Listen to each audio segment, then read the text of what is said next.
se ela tá conectada mais tarde aqui, né? Deixa eu mostrar aqui e ver, né? E agora? Você sabe como faz pra ver aqui onde põe internet no dela? Se é pra cima, se é pra baixo? Internet dos PCs. Tá ligado, tá Ligado. ligado? Tá. Tá. Agora vê na página se tá saindo aí. Vê se tá saindo o áudio. Deixa eu ver. Tinha que ligar uma música lá, tá? Então tá bom. Tá certo.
noite a todos.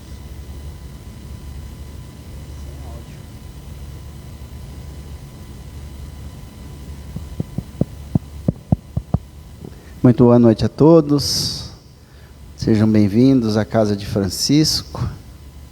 Estamos hoje aqui mais uma vez reunidos para ouvir mais uma palestra, hoje proferida pela nossa irmã Joyce. Que a equipe espiritual desta casa a envolva, a intua, para melhor trazer do seu estudo, trazendo-nos informações do Evangelho. Que Jesus a abençoe a todos nós. Fechemos então os nossos olhos e agradeçamos a Deus por mais essa oportunidade. E assim iniciamos com a prece ao qual nosso Mestre amado Jesus nos deixou como exemplo. Pai nosso, que estais nos céus, santificado seja vosso nome. Venha a nós o vosso reino. Seja feita a vossa vontade, assim na terra como nos céus. O pão nosso de cada dia dá-nos hoje. Perdoa, Pai, as nossas ofensas, assim como nós perdoamos a quem nos tem ofendido. E não nos deixeis cair em tentações, mas livra-nos, Pai, de todo mal, que assim seja.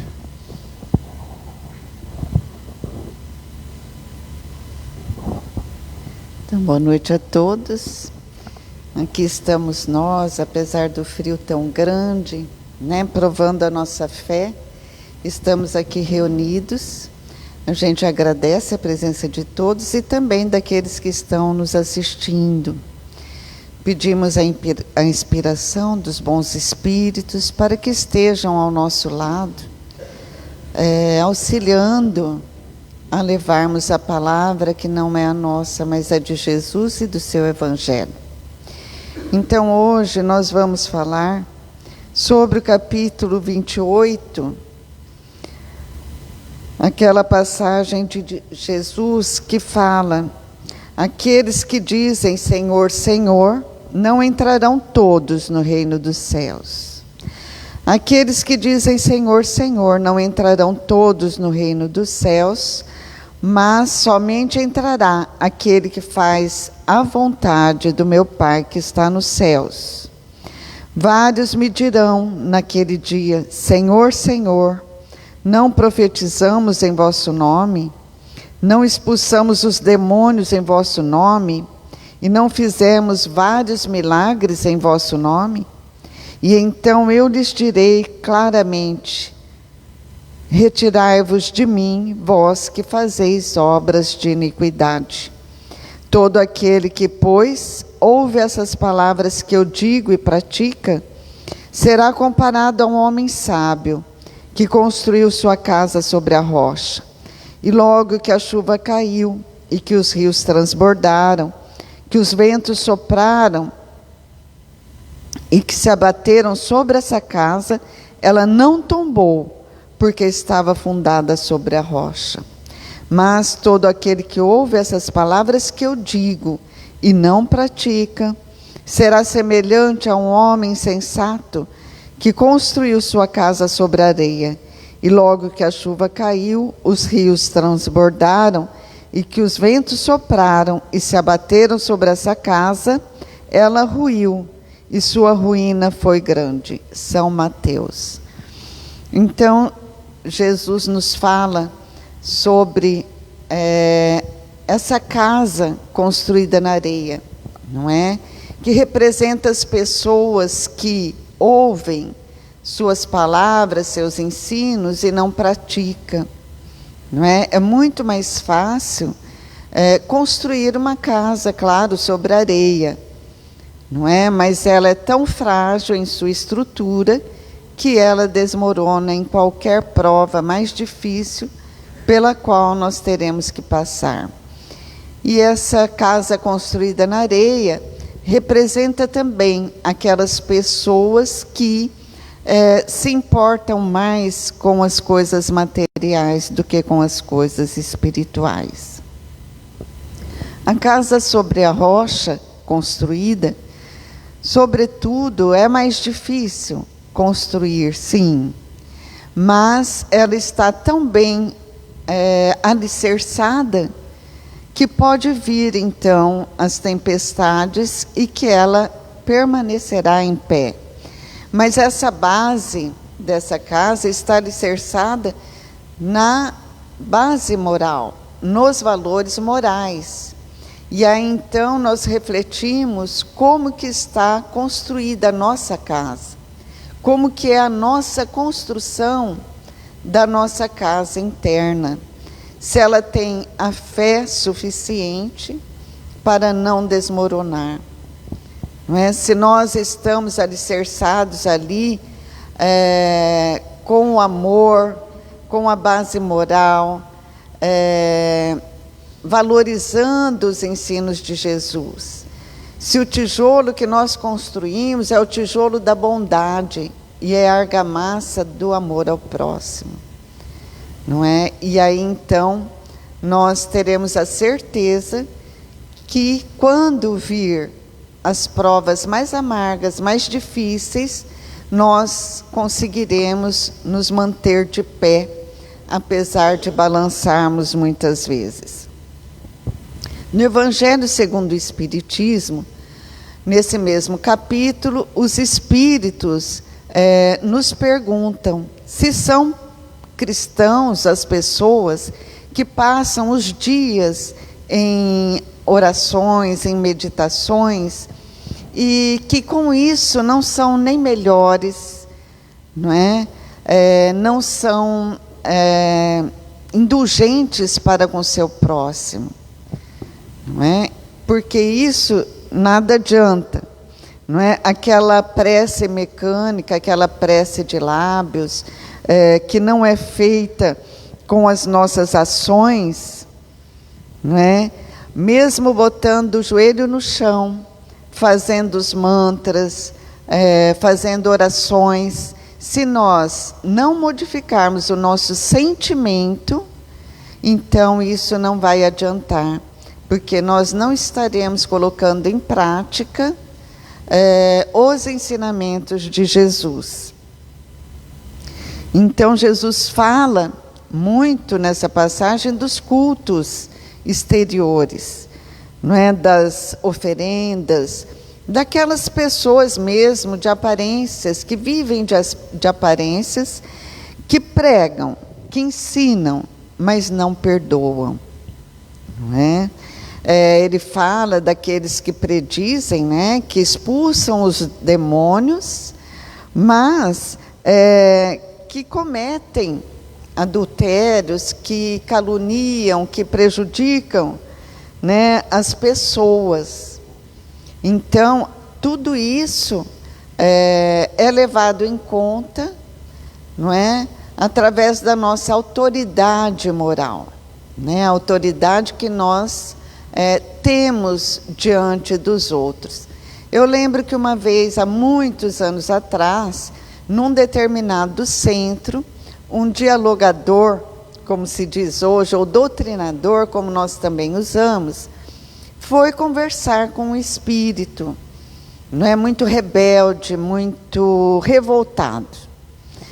E aí ele começou a conversar, e o espírito então falou para ele: mas quem é você para me dizer essas coisas?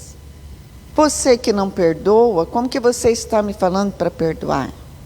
Se você não perdoa, se você é rancoroso, se você tem ressentimentos. E ele então pediu para que o espírito se afastasse. E o espírito falou que não era porque ele estava mandando que ele ia se afastar. A conclusão é que tiveram que chamar uma outra pessoa para poder conversar com esse espírito. Então, não é pelas palavras que nós vamos conseguir influenciar alguém para que ele seja tocado em seu coração.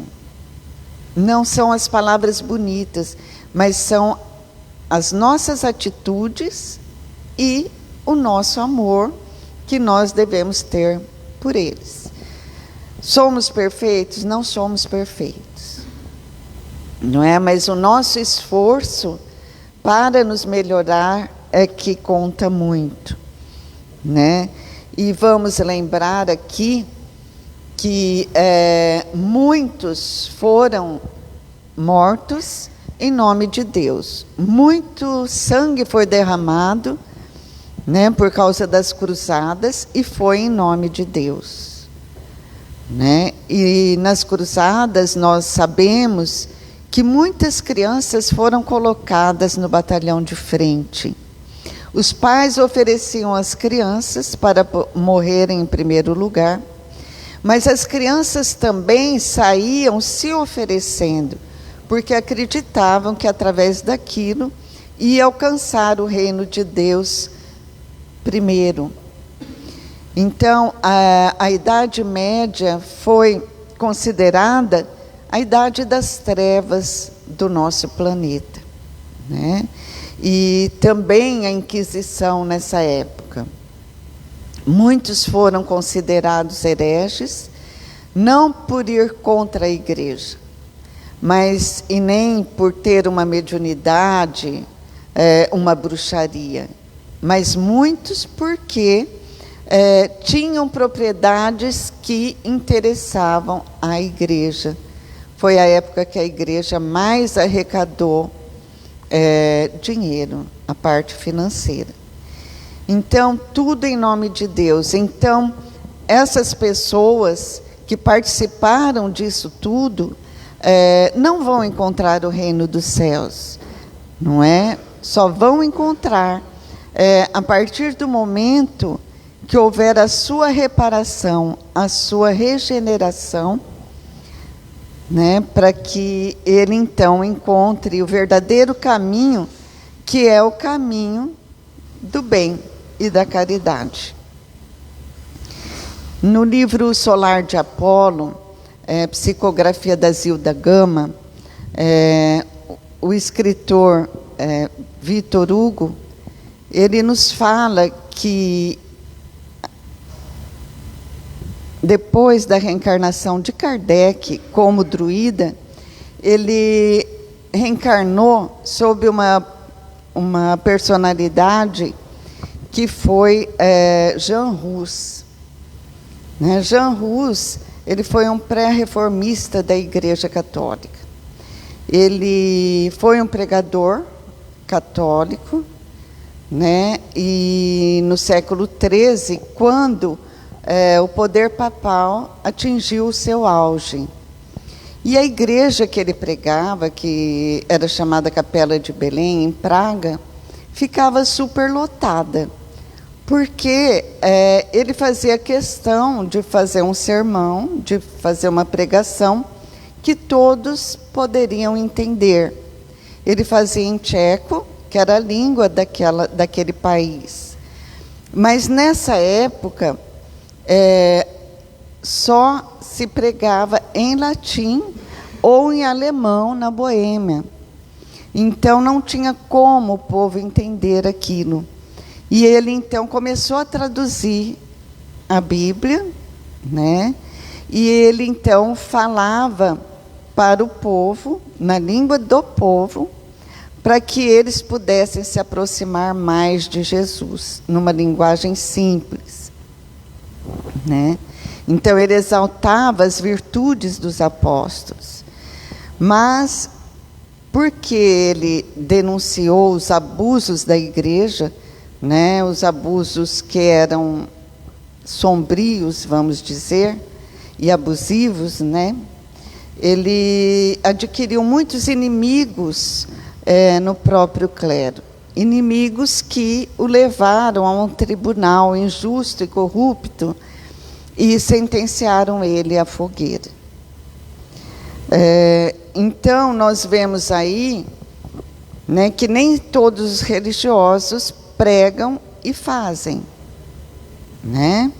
Muitos apenas pregam e não fazem aquilo que fala o Evangelho, né? Jesus conta também uma parábola do festim de núpcias, que ele compara Deus a um rei que ia fazer uma festa a seu filho, uma festa de núpcias. Então ele manda os seus servidores irem aos convidados, chamá-los para a festa.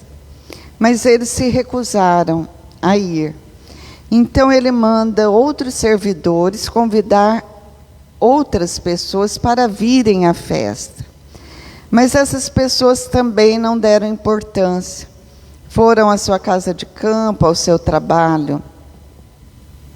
E massacraram também os servidores.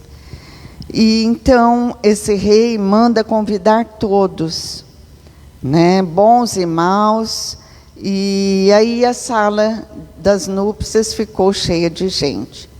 Mas ele, olhando lá na mesa do banquete, ele viu que tinha uma pessoa que não havia vestido a roupa nupcial.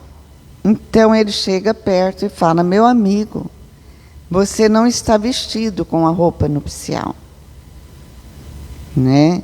E esse homem ficou mudo. Então ele pediu aos servos para atar mãos e pés e lançai nas trevas exteriores, porque haveria muitos os chamados e poucos os escolhidos. A gente fica meio pensativo com essa parábola, né? Se a gente não entender a nível mais profundo. Mas nós vamos tentar, de alguma forma, decifrar essa parábola, pensando o seguinte: que aqueles servidores que foram enviados foram os profetas, né? E muitos foram massacrados, muitos foram mortos. João Batista foi um deles que foi decapitado, né? As pessoas que foram aos campos e aos seus negócios, ao seu trabalho, representam as pessoas que estão mais ligadas à parte material, né?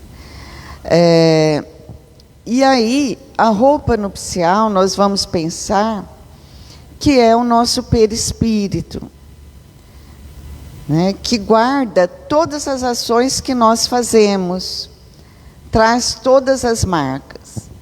Então, representa a pureza também de coração, a roupa nupcial, dizem os espíritos, na explanação do Evangelho.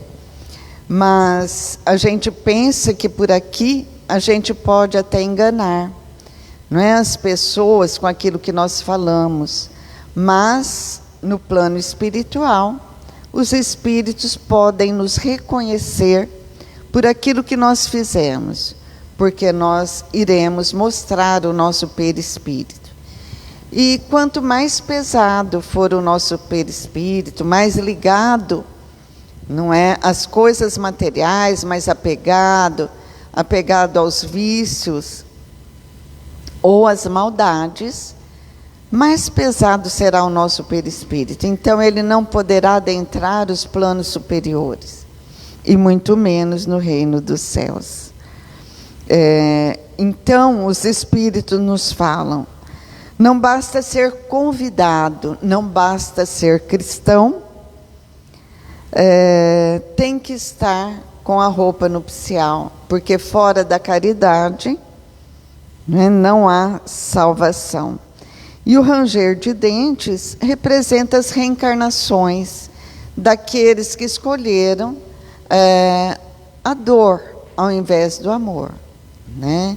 Então nós vamos sofrer as provas até que a gente purifique o nosso coração e o nosso perispírito.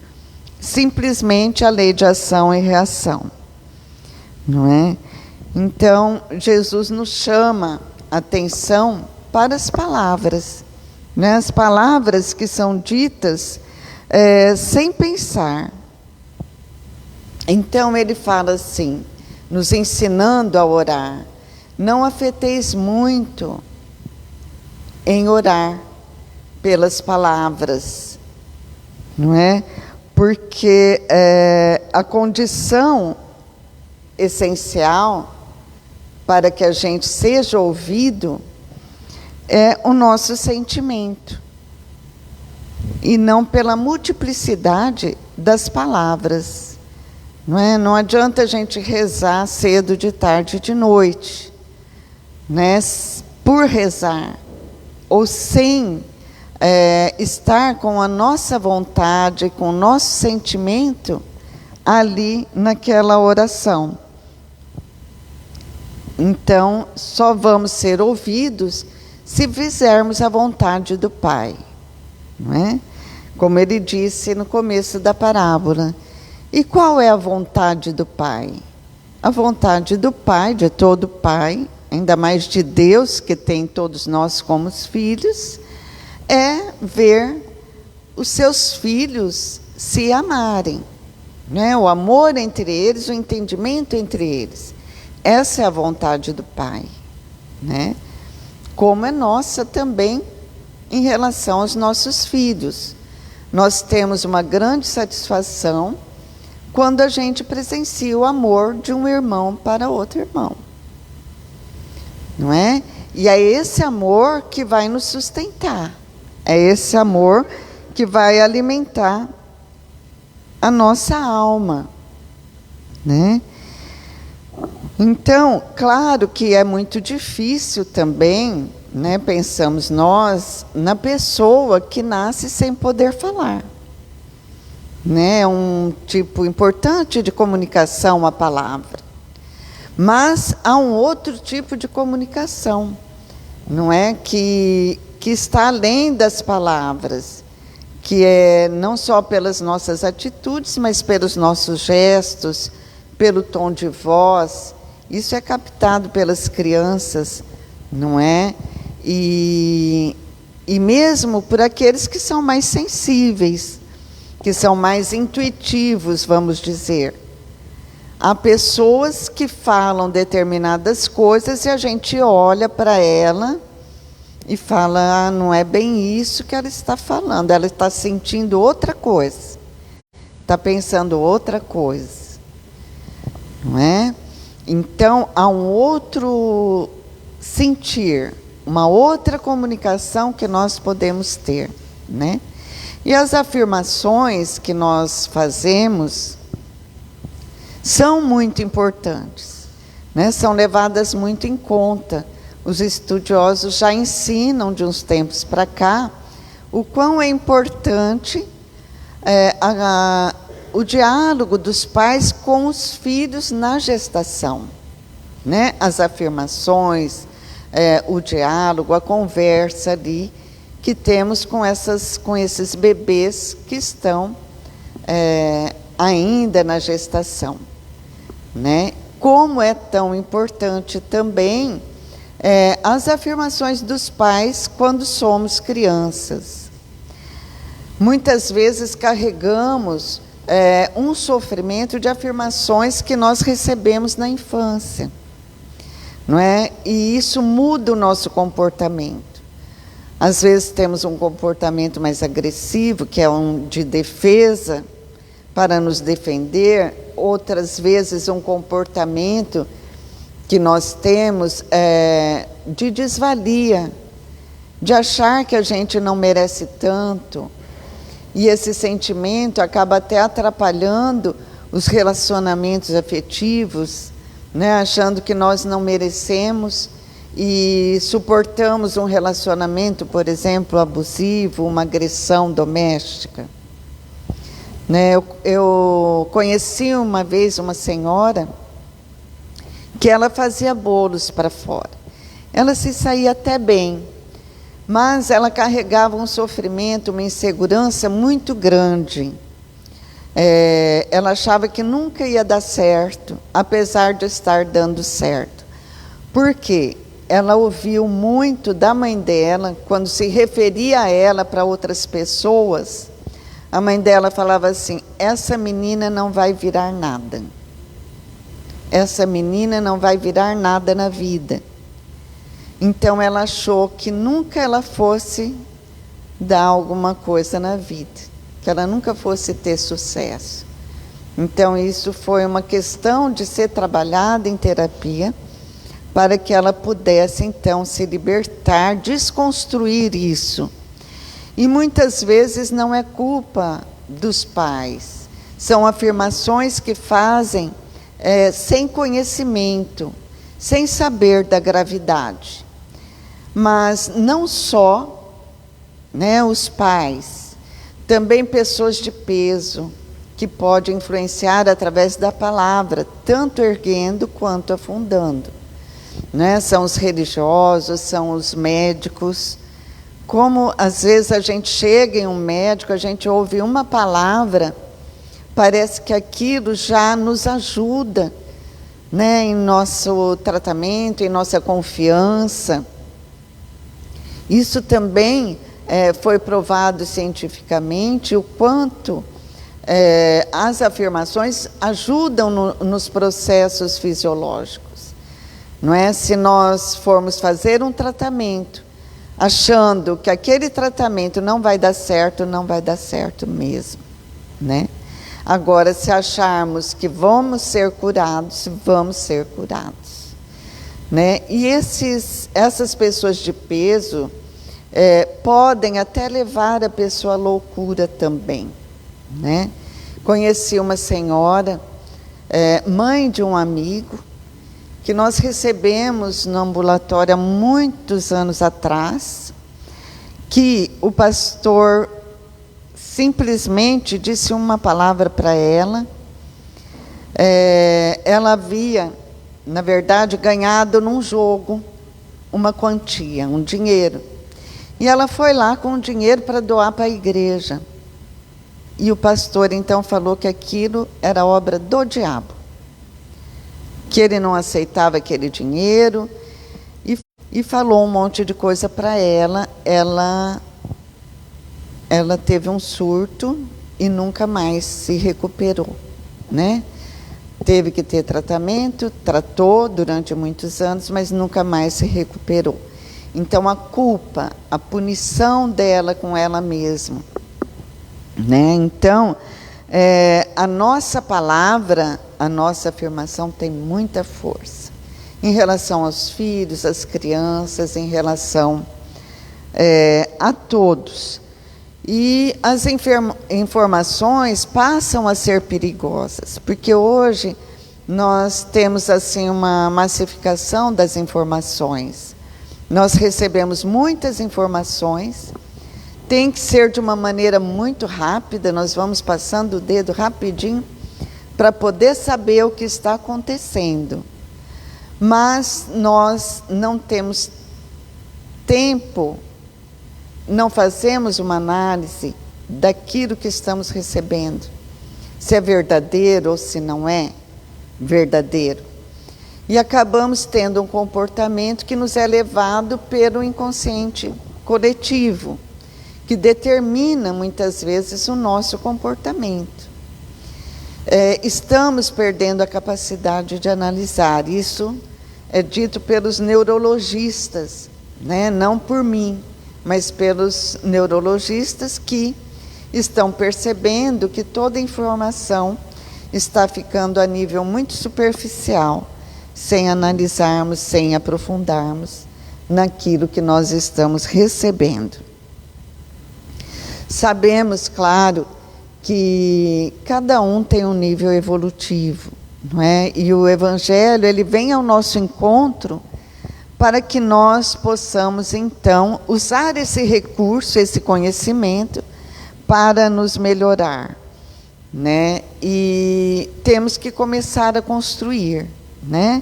Construir agora para que a gente possa sair daqui mais evoluído, possa sair da Terra com um saldo positivo, né? Lembrando as palavras de Jesus, que diz que seremos reconhecidos pelas nossas obras. Então, a caridade deve ser o nosso alicerce, né? Como conta a história do espírito Neio Lúcio, no livro Jesus no Lar. Ele conta que Filipe, o velho pescador, tinha ouvido uma pregação, né, de Jesus sobre a santidade. E ele começou a realçar a santidade, né? E Jesus, então, contou a ele a história de um fariseu. Era um fariseu que vivia de um modo irrepreensível, né? Passava os dias no templo, em jejum, em oração, fazia as oferendas. Ele era super respeitado. Ele saía na rua, até as crianças se curvavam para ele. Sua túnica era muito limpa, porque era de costume da época, não é? Trajar muito limpo. E ele também não conversava com ninguém que era considerado impuro. Acontece que houve um dia que veio uma peste numa cidade próxima de Jerusalém. E veio à terra um anjo do Senhor para poder ajudar na epidemia, ajudar a socorrer aqueles que estavam sofrendo, aqueles que eram vítimas dessa epidemia. E esse anjo, então, lembrou desse fariseu, desse religioso, que vivia, não é, em oração, era considerado uma pessoa muito respeitada, e ele tentou, então, trazer esse religioso para ajudá-lo, porque ele precisava das mãos do homem para socorrer aqueles que estavam sofrendo, né? Mas ele estava tão concentrado nas suas orações que ele não deu brecha, não é, para que ouvir o pedido de socorro desse anjo. E ele não foi, mesmo porque ele não queria nenhum contato com o mundo, porque ele considerava o mundo impuro. O anjo então foi atrás de outras pessoas que eram amantes da lei. Mas essas pessoas também não queriam se arriscar, não queriam ter esse contato com os doentes. E aí, então, o anjo encontra um criminoso, um velho pecador que estava querendo se regenerar, ele estava arrependido. E esse sim, esse escutou o chamado. E ele então começou a socorrer os enfermos, improvisar os remédios, lavar os doentes, arrumar remédios e alimentos para aqueles que estavam adoentados, enterrar os corpos. E aí, com esse trabalho, ele conseguiu muitas amizades no céu, né, no plano espiritual. Então, Jesus fala que se o amor cobre a multidão de pecados, o pecador que trabalha no bem e que está arrependido vai conseguir a amizade dos anjos, porque a virtude não pode cristalizar a maneira de joia rara sem proveito. Então, veja bem, às vezes a pessoa não tem religião alguma, né? Mas é uma pessoa altruísta, é uma pessoa que faz o bem, que ajuda o próximo. Então, isso que é importante. A religião, ela vem ao nosso encontro para nos dar os recursos. E nisso, nós amamos a nossa doutrina porque nós sabemos que fora da caridade não há salvação, né? A caridade é o caminho e a caridade é o amor que está em ação. Então, Emmanuel nos fala para que a gente ajude as pessoas a aprender a pensar no bem. Seja através de uma mensagem, através dos livros, não é? Emprestar uns livros, dar uma mensagem para alguém, dar uma palavra para alguém. Às vezes, compartilhar as coisas que acontecem aqui no centro. Nós também precisamos que compartilhem, não é? As lives, as palestras, as mensagens que são postadas, a Elisa posta diariamente, as mensagens, nós precisamos dessa divulgação, para que a gente possa levar uma informação mais positiva para as pessoas. E nós vamos agora também lembrar de Francisco de Assis. Francisco, quando estava na igrejinha e ouviu uma voz do crucifixo dizer: Francisco constrói a minha igreja, ele começou a achar que aquela igrejinha que ele estava, que estava tão em ruínas, ele achou que fosse para reformar aquela igreja, não é? Porque Cristo tinha falado que a igreja dele estava em ruínas. Ele então vai reformar essa igreja. E ele começa então com as suas mãos carregar pedras para poder consertar a igreja. E um amigo dele viu isso e falou: você está perdendo o juízo, Francisco? Carregando essas pedras, fazendo tudo sozinho, né, com as suas próprias mãos. E ele então falou para o amigo: houve tempo que eu acreditava em palavras. O amigo então entendeu, não é? Porque falar ali naquele momento não adiantava nada. O amigo então começou a carregar as pedras junto com ele. E mais tarde, Francisco então entendeu que era para reformar a igreja, o sistema da igreja, não é? Que havia se distanciado dos ensinamentos de Jesus. E ele, ouvindo então uma missa, uma pregação, ele entendeu que os discípulos de Jesus não precisam de ter 2 túnicas, nem ouro, nem prata, nem sandálias. Então ele fez o voto de pobreza, né? E os seus seguidores também não pediam esmolas, mas recebiam os alimentos em troca de serviços, né? Então, a gente sabe que nós não precisamos fazer preces longas, né? Francisco, em sintonia com Jesus, era como se fosse um só, né? O seu amor era tão grande que as mãos de Jesus eram colocadas sobre a mão de Francisco para que pudesse realizar a cura daqueles doentes, daqueles rancenianos que estavam ali e que ele curava através dos seus beijos. Então, que nós possamos também arregaçar as mangas, fazer aquilo que a gente possa fazer para o nosso próximo, né? Não precisamos fazer jejum, nem promessa alguma, porque sabemos que o sacrifício mais agradável a Deus é o da caridade, é o do perdão ao nosso próximo. Então, que Jesus nos auxilie a isso. Abençoe os lares de cada um que aqui se encontra, daqueles que nos assistem.